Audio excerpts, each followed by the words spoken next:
Okay, in this next question, it's a big, long one. They want you to really think about all the different things you can do to change the shape of an exponential equation, or shift it around, or move it around, or reflect it, or turn it upside down. And they all start with y equals 2 to the x, f of x equals 2 to the x. Now, the first thing they want you to do is to sketch all these things. And you can do it just by putting in 0 and 1 and minus 1, and you can get a picture of what's going on there with every single one of these. In the next slide, all of the graphs from the text are done there. All right, put them in there. But we can do it. We can actually explain what's going to happen before we sketch it. Let's take a look at this first one. Y equals 2 times f of x.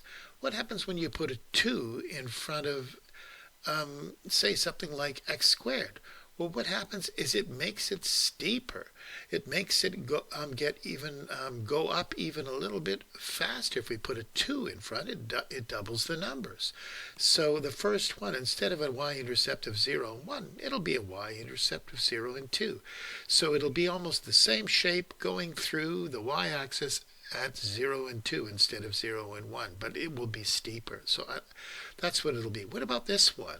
If you have f of x plus 2, what would that do? Well, it moves it all 2 units up. Everything, it'd be the same graph except moving 2 units up. What about this one, f of x minus 2? Well, if you subtract 2 in the brackets, it does the opposite of what you think. It'll move it 2 to the right. And if you add 2, it'll move it 2 to the left. That's exactly what happens when you sketch this graph. Everything is shifted 2 to the left. Now there's 2 changes here. It's going to move 1 to the right and 2 up. That's it. You can read off the transformations here, how the thing's sliding, how it's changing right here, just looking at it. What about this y equals minus f of x? If you just take the negative of it, wow, what does that do? Well, a negative, we know it curves down. But a normal amount to be curving up, it's actually a reflection in the x-axis. We know that it curves down because it's minus a in front. But that means it's a reflection in the x-axis. Okay, what about f of minus x? Well, that's a reflection in the y-axis. And that's what it looks like too. Now this one's a little bit tricky. F of minus x plus 1. They say you to be careful. You know what I did first? Is I went, okay, f of x, instead of x, I put in minus x plus 1.